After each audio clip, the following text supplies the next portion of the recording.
Guys, he's back. He's back. One of our favorite uncles of our family tree. Let me run down this dude's resume. 2011 national champion, 2010 SEC champion. He's a linebacker currently for the Atlanta Falcons, but you know him formerly as a special teams captain for your Tennessee Titans. You can find him on Twitter at DB_5 Trey. He's also got a new podcast, Raw Room. Ever heard of it? Available wherever podcasts are found. And you guys should follow them on the socials because they do a kick-ass job on there as well. And on a week as big as this one, we had to turn to the biggest hype man the Titans have known since T-Rack. The greatest linebacker hype man since Terry Tate. He may be a Falcon right now, but he's a Titan forever. He is Daren Bates. Daren, how are you, dude? Oh, you dropped a middle name. Hey, look, I used to work for Jim Rome, and he always says, look, if you drop the full government, that means they've either done something incredibly stupid or incredibly great. And you, my friend, are the latter of that bunch. So welcome back onto the Tighten Up podcast, my man. Hey, thank y'all for having me, man. Appreciate y'all. Hey, so we're obviously all trying to get to Saturday. We talked about this before we got on. Titans hosting a playoff game against the Bengals this weekend. You're going to be out there, aren't you? We saw Ryan Fitzpatrick.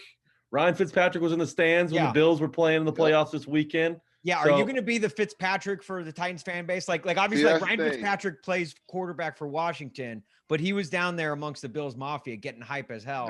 That will be me. Okay, that will be me. I might pull up with a poster with my face on it. I didn't know. One of those fatheads. Just hold it up in the stand. Yes, People will be like, "Is with that a big Daren easy Bates on it?" Yeah. Hey, so not only are you going to be in the house, but Raw Room, your podcast, I know it's near and dear to you. You guys are doing a tailgate, aren't you, for Titans fans? Where can they find you guys? Okay, y'all got to excuse the little. Hey, no, it's we're good. Yeah, we're doing the Hell yeah. Doing the tailgate. Nashville Hot Kitchen part. Yeah. Look, my man's parenting and podcasting all at the same time. Like, no, He's a man of many talents. Respect, man. Like you'll wonder where their mother is, since we all live in the same house. But hey, So the Raw Room. So you guys are gonna have some hot chicken out there, Fast Nasty's DJing. The location is say it one more time. Nashville Hot Kitchen. It's Nashville Hot Kitchen. I'm not sure where that is. Never been before, but I can read you off the address, which is 110 Interstate Drive, Nashville, Tennessee. Perfect. So anybody, wanting to pull up, get the big vibes. I might kick a giveaway off tonight. Give some away at the tailgate, just so get people interested in pulling up. Absolutely, and partying with us. So if you're going to that Titans game this weekend, y'all got to go to Raw Room's tailgate out there. That's going to be a blast. I know if you're there's probably going to be a loud boom box, probably a little oversized boom box out there you may put on your shoulder. Oh yeah, we coming. Oh yeah, it's absolutely. Matter of fact, it's going to be enough speakers for the entire parking lot. Daren, do you kind of feel like you were at the forefront of bringing back the oversized boom box? Because I feel like since the late 90s. It was like stocks were plummeting in the big boombox industry, like companies going out of business left and right. And then all of a sudden you pop back into the Titans locker room with an oversized ghetto blaster, just rocking. and then now all of a sudden you see them everywhere. The 49ers just walked out of the tunnel blasting one. That's what that's what we did that. I don't know, maybe it was 2017. I think it was 2018. We did it already. I remember people, hit me on Twitter, say, "Oh, y'all should do."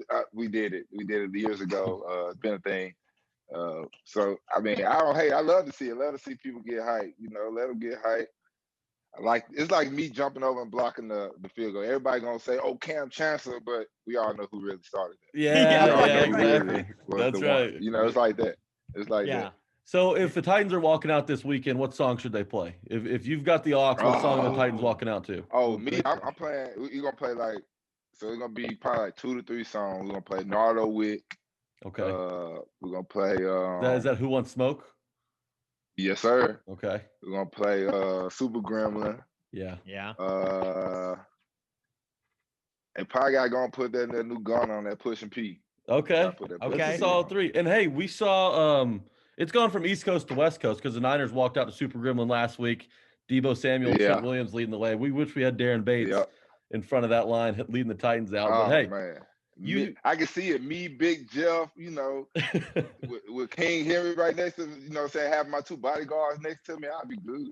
Oh my gosh. DB, you just wrapped up year 9 in the league, man. You were with the Atlanta Falcons this year. It's crazy because Arthur Smith obviously takes that head coaching job. He brings Dean Pease back onto his staff as DC, and lo and behold, Daren Bates winds up on the Falcons roster.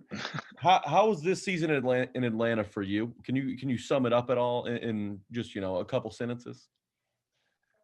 It was different. It was an experience for sure. Came in, played my off rip, then sit in practice squad for a while. Came in off rip playing, then got hurt, went to injured reserve, which I've never been on IR before, so that was different for me. It was hard just because I already missed 6 games, coming in late. So then getting there, then going on IR, finally getting back to playing, feeling like I'm playing football and all that stuff, and then get hurt. So that was different going to IR and then trying to find a different way to feel like I'm still a part of the team. Like being at practice, doing stuff. Rehabbing every single day just to get back and feel like I can be a part of the team. So that, and then just being in the different atmosphere as far as stadium. They have some, Falcon fans, but obviously it's nothing like what Tennessee has built over the years. Packing the stadium out, being loud, being, getting love around the city. You might tell somebody you play for the Falcons out in Atlanta, they might ask you to pay them or something, just to come to the game. Yeah, so, right. Hey, you know what I'm saying? So it was different, man. It was different. Does it feel like the Falcons are like maybe like the Titans were at maybe 4? Because you were with the Titans when 2017 you came was your first year with the Titans? 2017, my first year. Yeah. Does it feel similar to that? I wouldn't say that. I say it's more similar to the Rams. Well, you mean as far as like the organization, just like where they're at as a franchise? Because I feel like the Falcons are kind of like at the bottom of their bell curve when it comes to. I could say somewhat of a 2017, but I mean we barely got to the playoffs 2017 when we got there.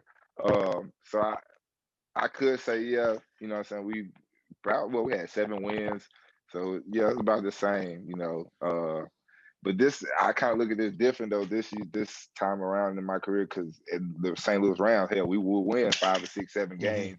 We wasn't even thinking about the playoffs. And now, with the Falcons, we win, you at 6 and whatever, and you like, oh, we still got a chance. And it's different when you're around guys who maybe not have experienced that before, like what you need to do the last 6, 7 games. Like, all right, this is what we got to buckle down and do this. I will say that's what I know for a fact, that it was built over in Tennessee. Like, regardless of who you play what week and what your record is, you still gotta come out there and win. You know what I'm saying? Like, what, 28-19, where we were 2-5, we played Kansas City, came back, beat them. Now we went on the tear, ended up going to the AFC Championship. So it's like you have those experiences, then you know how to carry on, as an organization, and just keep going as years pass. And I feel like that's gonna happen for the Falcons, because it's Dean Pease and Arthur Smith. That's what they teaching them guys in that building. Like, they don't always say like, well, in Tennessee we did this. They don't say that, but I can tell, and I know from the stories they tell about what they trying to get across to them. It's like, I remember that was in 2018. So you know what I'm saying? Like, it'd be stuff like that. Right. And so you try to tell the guys like, hey, y'all might want to listen. Like, hey, he for real. I know it sounds crazy, but trust me, it works. The last time we had you on, you had been, I believe, just released by the Texans. That was when Bill O'Brien was the head coach, and we talked about what it was like there. You said, there was no culture, like it was good or bad. There just wasn't anything. And obviously you had a good year in Atlanta. Arthur Smith's got that team. Looks like on the upward tick, like you mentioned. You're confident in it. So, do you have any plans for year 10? Is Atlanta the move again? Man, I would love to be back with the Falcons. Absolutely. continually learning under Dean Pease is really, I want to be around him. And, you know, of course, being around Art, you know, my guys, Chandler and all them, but getting to learn around Dean Pease, his son, Matt, like I really learned, and Frank Bush, I learned a lot from those guys, like every single day. And especially when I told them that one day I would start coaching after I retire. And like that kind of set them off and just start teaching me just all type of different stuff. And I really want to be able to finish my career around guys like that, you know, guys that know me, I know them, and know what I'm trying to work towards as my career comes to an end. And just being around familiarity, you know what I'm saying? Because I had to work out in Seattle right before I went to Atlanta, and it's just weird going places that people like they really don't know you. Like they know of you, you know what I'm saying? Like special team coach, he knew of me. He was telling me, oh, in 2016 and this and the 20, like he knew of it, but they don't really know you. You know what I'm saying? Yeah. Like it's different when I walked to the Falcons. There was guys from St. Louis Rams days that I knew. It was, you know, people from the Titans. It was just, you know, just a whole bunch of familiarity from the top of the building all the way to like equipment and training room. When you walk into Seattle's locker room, they're like, what the hell's this guy doing with a boombox? And now you're in Atlanta where people know you. Yeah, right. They're like, turn that thing up. Let's go. Yeah. Oh, yeah. And you got the speakers in the ceilings in the locker room. I was just, what? Oh, I love that. So, Daren, like Jack and I have kind of been pegging this episode of our podcast as like we want to do our job of getting Titans fans even more hyped than they already are for Saturday, which is one of the reasons why we asked you to be on this episode. Because when it came to you being on the Titans, like, you know, like just the level of energy that you brought to those sidelines. So like on every, because I can't think of a Derrick Henry highlight where you're not in the background, like on the sidelines, getting everyone hyped. Yeah. And I feel like one, I want to ask you, like, is that just, obviously that's like just who you are, like that's a thing, but like, do you like instinctively do that? Like, are you trying to get your teammates whenever you're on the field, whenever you're on the side, well, not on the field, but on the sideline during a game, when you're not, you know, when you can't be physically out there making a difference, are you trying to make a difference on the sidelines? Absolutely. Yeah. Absolutely. Because I think I realized this probably like my first couple years in the league. I say when Trey Mason got into the league, because that's when I really was watching him. Because it's like, you know, I'm watching another teammate from Auburn playing. Right. So I started watching him and like, hey, he had 1,000 yards that year, and then you start watching the sidelines on the NFL, especially you watching on film. Like you don't see no excitement like cheering your other teammates on. So I kind of took that. And just start cheering guys on, just take it on, and then I remember a couple of times like with Vrabel, he'll just walk by me and be like, "Hey, get him going." You know, and that's like okay. So you know, what I'm saying that kind of juiced me up, and then it started making me do more, and then it just keeps going, and then you know get to the Falcons, and then that's all I hear is about, oh man, I heard you like this on the game. Then you know, come game day, and it's like it's nothing I think about. Oh, I gotta be this, so it just happens. You know what I'm saying? Like playing football in the NFL, like you already like who's not happy to do that? Like come on, you know what I'm saying? So it's like that's already half of it right there. So then I'm seeing my teammates, guys I'm with every day, or stuff I see people say about guys, you know, that motivates me to motivate them. You know what I'm saying? Just be excited and happy for them. I watch the work that these guys put in, you know what I'm saying, coming back from injury it's just a whole bunch of stuff that I just have respect for them. And it makes like I just have to show it to them, and that's the way I reciprocate it. Yeah, I feel like I'm a big proponent of like just body language as a whole. Like, you know, that I think plays so much into like the psychology of football, to where like if your opponent sees you bent over or just down, or like just, you know, just like not feeling it, then like they're gonna breathe, they're gonna play into that. But then if they look over and they see a Daren Bates like in the towel getting a sideline hype and everyone's jumping and getting loud and getting rowdy, then it's like that can be just as intimidating as, you know, seeing Derrick Henry bust through like a, you know, a 10-foot hole. And that's what I love about like some of the stuff I know I see like Taylor would do on like one of those long drives, and he tired, the whole O-line, the whole team is tired, everybody's tired, but you'll see him just yelling, just doing the most. It's like, because they might not, they don't know if you tired or not, you know, but they see if you yelling, they're like, well, I guess he's not tired, but you know, it's just a motivation, it's just a different type of energy you come with when you like that. You're not you're pretty familiar with this Bengals team the Titans are about to face. Obviously, that dreadful day a couple seasons ago where they caught the Titans sleeping and a the little ref bit. still didn't call that penalty on Hump when he got targeted. Yes, Yeah, that's right. Cool. Right. So That was crazy. do you remember anything about that game plan and kind of what you guys were trying to do to Burrow to make him uncomfortable back there that they might throw his way this week? What do you remember in just that week of preparation, how you guys were trying to prepare for the Bengals? I remember it was more. I feel like it was more about to us. I feel like, it's a rookie quarterback. He's still a rookie regardless if he was number 1 overall or regardless. You still like, hey, it's a rookie quarterback. Yeah.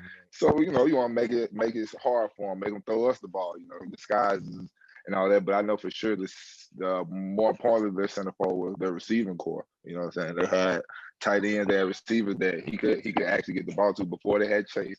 Higgins is out there doing his thing before that. CJ was actually, I think he was hurt last year at this time we played him. But either way, like we were expecting them to throw the ball around like they've been doing because that's what he does. So I'm pretty sure the same thing in this game plan this week.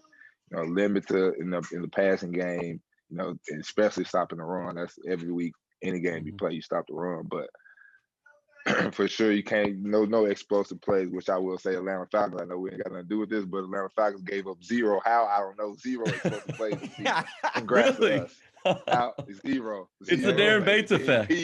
Yeah. Hey, something. It must have been something. But yeah, eliminating explosive plays for sure. So is that when you look at this Titans defense this year, obviously there's a lot of guys that weren't there last year. Is there a weakness that the Bengals might have that you think the Titans defense added in the offseason, maybe in the secondary up front, that you believe the Titans have a true advantage in on Saturday? It's playoff football. I don't feel like nobody really has an advantage there. We saw what the Rams did to the Cardinals last night. So, yeah. I mean, regardless, there's no advantage. Hell, they had a safety that hasn't played in 700 days out there.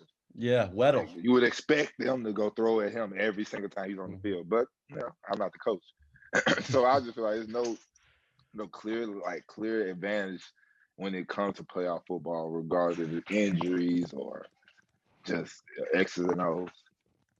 Yeah. Now Daren, I gotta ask you if you were a Titan, or even just like if you're just in the NFL, or even just a Titan fan, which we know you are like, what would you say, like, as an NFL player, what if you had the ability to grab a microphone and the way you get the hype, you get the sideline, you get your teammates hype up, whether it be in the locker room or on the sideline, like, what would you say to Titans fans to get them hyped, to get them loud for Saturday's game, like a game that we're a playoff divisional round of the playoffs. You win, you're hosting the first ever AFC Championship game in Nashville ever. What would you say? Give the Titans fans a message, DB. Oh man, that's hard to do because first thing first, I tell you, and I did this for a long time. I've never given NFL players speeches. That's one thing I don't do because who needs a speech to play NFL football? Nobody. Right. So this is what I do. I just always play, and I see one of my songs will be Pure Cocaine. I'll play this song. It'll be quiet as shit. I'm talking about quiet. Right before we go out, Miss Amy is literally standing right next to my locker, and I just play this song by Yo Gotti called Pure Cocaine, and everybody just be like, oh, it's game time. It literally has nothing to do with football. It's just a ridiculous song to be playing at the quietest time. And everybody just get lit. And it'll just be me in the middle singing all the words while everybody watching. And Miss Amy is right there nodding her head. And we'll be ready to play football. So whatever you got to do, go put on some Pure Cocaine. Imagine Miss Amy is standing right next to you. And you try to mouth all the words. I believe iTunes, you can read off the lyrics as they play.